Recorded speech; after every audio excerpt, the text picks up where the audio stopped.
Atos 16, nós vamos ler então uma parte da conversão do carcereiro. Atos 16, versículo 22,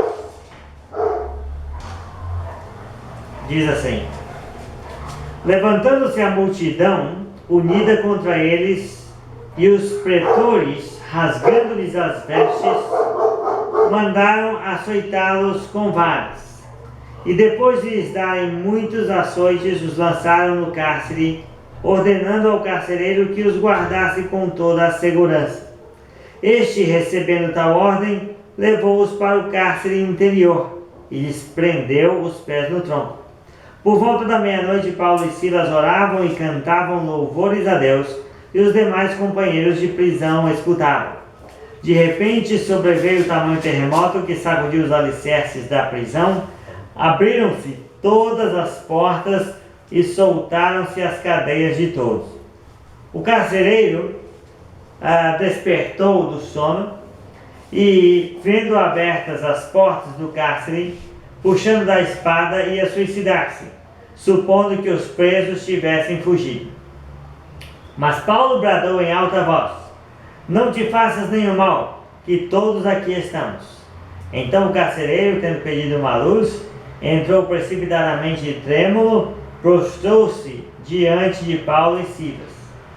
Depois, trazendo-os para fora, disse: senhores, que devo fazer para que seja salvo? Responderam-lhe: crê no Senhor Jesus, e serás salvo, tu e tua casa. E lhe pregaram a palavra de Deus, e a todos os de sua casa. Naquela mesma hora da noite, cuidando deles, lavou-lhes os vergões dos açoites. A seguir, foi ele batizado e todos os seus. Então, levando-os para a sua própria casa, lhes pôs a mesa, e com todos os seus manifestava grande alegria por terem crido em Deus. Então, qual foi a pergunta do carcereiro?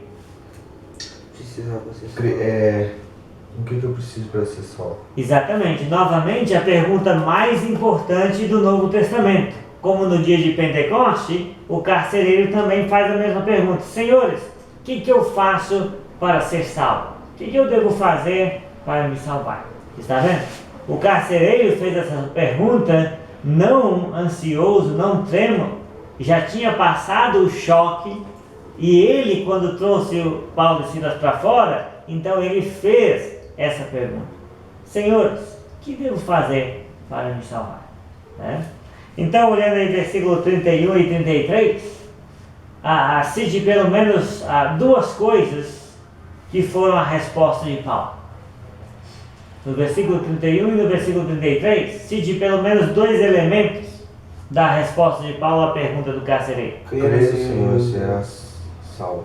Isso, então, crença em Jesus seria necessário. E o que mais? A seguir ele foi batizado e todos os seus. Foi batizado. Foi batizado. Então, crença e batismo. Certo? Crença em Jesus e batismo para a remissão dos pecados. No 32 é algo importante. Que você falou, crê no Senhor. Aí depois, mas crê em quê? Aí ele anunciou a palavra do Senhor. Exatamente. Então, explicou o que ele ia fazer. Exatamente. Então isso que é importante a gente entender. Quando Paulo deu a resposta, crê no Senhor Jesus e serás salvo tu e a tua casa, Paulo estava falando sobre o que o carcereiro tinha que chegar a fazer. Ele não estava salvando o carcereiro naquele momento, fazendo oração para Deus perdoar os pecados dele, pedindo para ele levantar a mão. Não tem nada disso. Ele está falando sobre o futuro. Se o carcereiro quiser ser salvo, o carcereiro tem que chegar a crer em Jesus, junto com a sua casa. Mas o carcereiro não sabia quem era Jesus o que Jesus tinha feito, como Jesus tinha morrido, o que Jesus tinha ressuscitado, ou o que Jesus tinha mandado o batismo. Não. Mas no versículo 32, ele ficou sabendo de tudo isso. E lhe pregaram a palavra de Deus, a ele e a todos de sua casa. Aí o carcereiro vai ouvir sobre Jesus, ouvir sobre o amor de Deus, ouvir sobre a morte e a ressurreição de Cristo, e vai ouvir sobre o batismo também. Está vendo? Aí sim, agora, o que vai acontecer? No versículo 33, ele vai obedecer o Evangelho. Porque ele não perguntou o que ele devia fazer para ser salvo.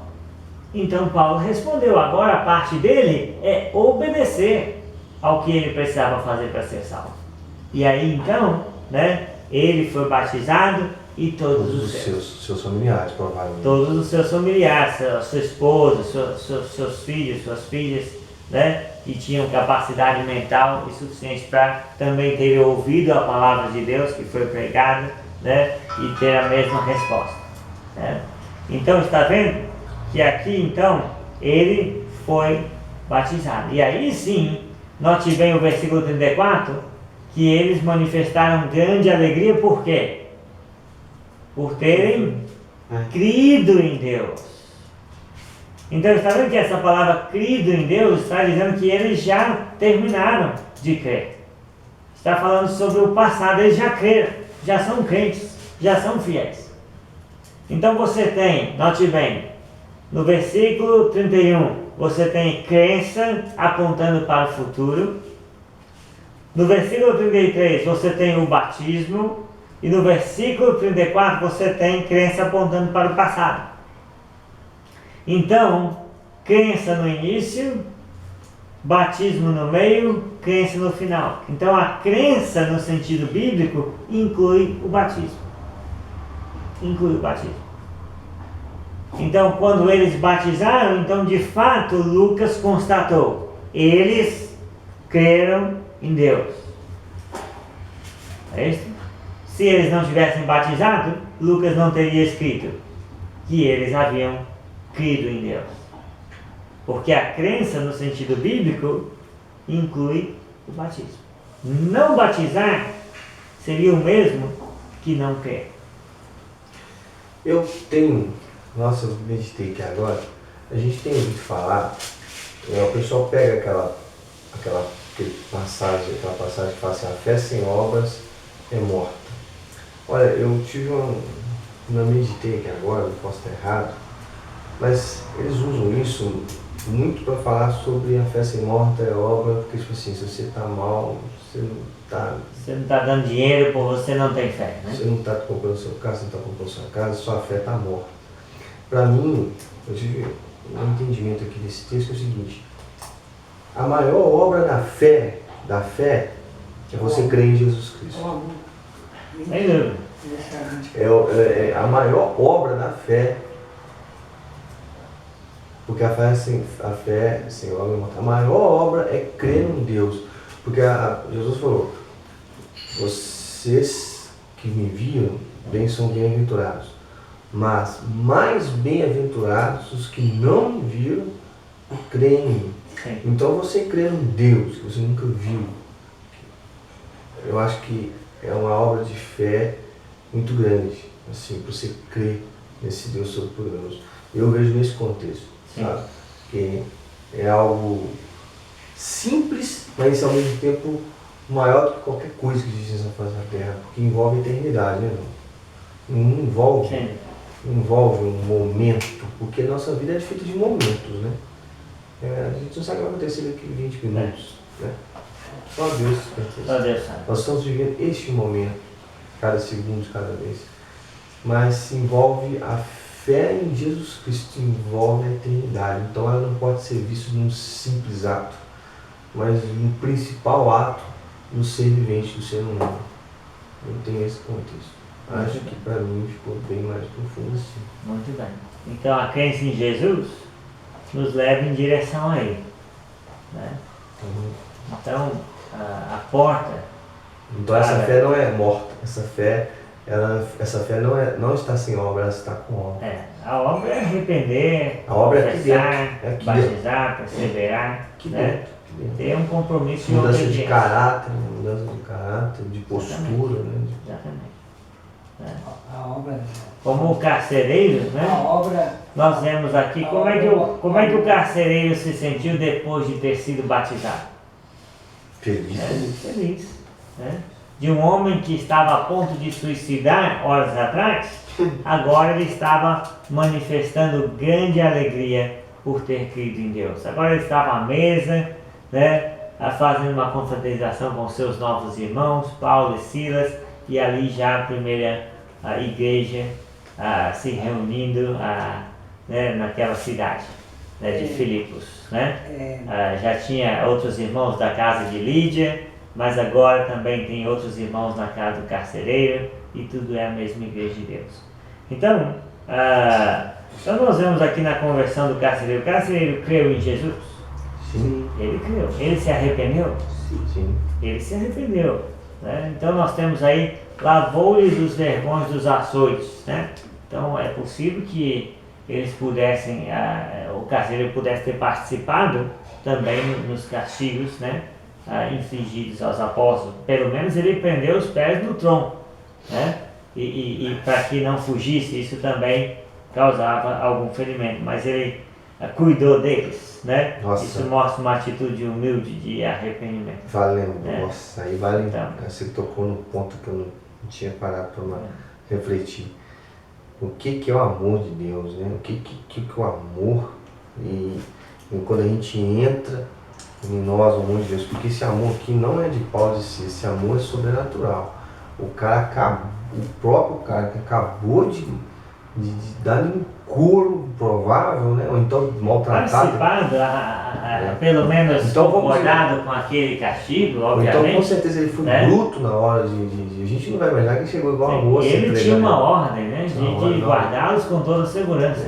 Com colocar eles no pior dos calabouços. Vamos imaginar que eles eram realmente brutos para impor um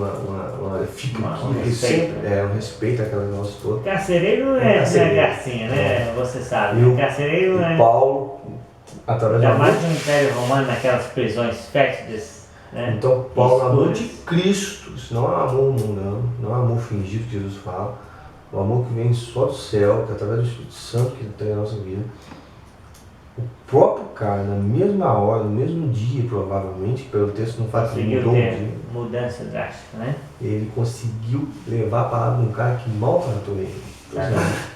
Então, o carcereiro creu, arrependeu, confessou, ele permitiu que a sua família, né, ouvisse a palavra, e ele também começou a confraternizar com os irmãos, sendo discípulo de Jesus, e ele foi batizado. E aí nós temos que perguntar, né, quanto tempo levou para o carcereiro e sua família tomar a decisão de serem batizados? Naquela mesma hora da noite. Né?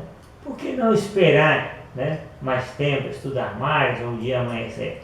Porque o carcereiro tinha feito uma pergunta. E a pergunta é a pergunta mais importante do Novo Testamento. Que devo fazer para ser salvo? E o batismo fazia parte integral da resposta, como no caso do eunuco, como no caso dos judeus no dia de Pentecostes, e assim por diante. Né? Então, olhando as conversões em Atos, nem sempre Lucas vai dar todos os detalhes ou todos os 5 passos do plano de salvação, mas no mínimo ele vai citar a crença e o batismo, sempre, em todos os casos. Né? Então, o carcereiro, ele perseverou, né? Então a resposta é, provavelmente depois do batismo o carcereiro perseverou. Por quê? Nós subentendemos isso com muita propriedade. Porque Paulo escreveu uma carta lindíssima aos filipenses, né? E o carcereiro fazia parte da igreja filipense, uma igreja muito generosa, muito fiel, que o ajudou muitas vezes, em muitas situações, inclusive em cárcere. Talvez tinha um membro da igreja de Filipos que sabia muito bem o que era ser encarcerado e provia também apoio e ajuda para Paulo quando sabia que ele estava assim. Enfim, então, também é digno de destaque dizer, né, que Lucas não daria tanto espaço assim se alguém não tivesse, né, sido uma conversão importante ou uma base para a igreja que começou naquela cidade. Bem, então, como os judeus no dia de Pentecoste, como o eunuco, o carcereiro também creu, arrependeu, confessou, foi batizado e provavelmente perseverou. Precisava perseverar para continuar sendo uma pessoa salva, né? E ele sentiu muita alegria depois do seu batismo, né? Então a pessoa não sente, né, o fogo no coração, não baba, não treme, não cai, né? Mas ela sente a satisfação de receber o perdão dos pecados e o dom do Espírito Santo e ter uma nova vida em Cristo. Amém? Mediante o Evangelho genuíno e autêntico do Novo Testamento. Bem, então por hoje, né, nós vamos ficar nessas duas conversões e na próxima aula nós vamos estudar a conversão de Paulo, ou melhor, a conversão dos 12 discípulos em Éfeso, né? E provavelmente, se der tempo, a gente vai estudar a conversão de Paulo e também ver as outras conversões resumidamente no livro de Atos e aí chegar, né, nesse quadro que nós estamos vendo, né? O que a pessoa precisava fazer para ser salvo aqui no livro de Atos. É a mesma coisa que nós precisamos fazer para sermos salvos hoje em dia. Crer, arrepender, confessar, batizar e perseverar. Não existe outro plano de salvação. É diferente do que o mundo religioso prega, porque infelizmente o mundo religioso se desviou, né, do plano original de Deus, de Jesus, para a sua igreja, né? Mas aqui você tem as respostas sobre o que nós devemos fazer. Amém? Amém. Então as conversões do de Atos vêm a confrontar a nossa experiência de conversão com a experiência das pessoas que foram salvas na Bíblia.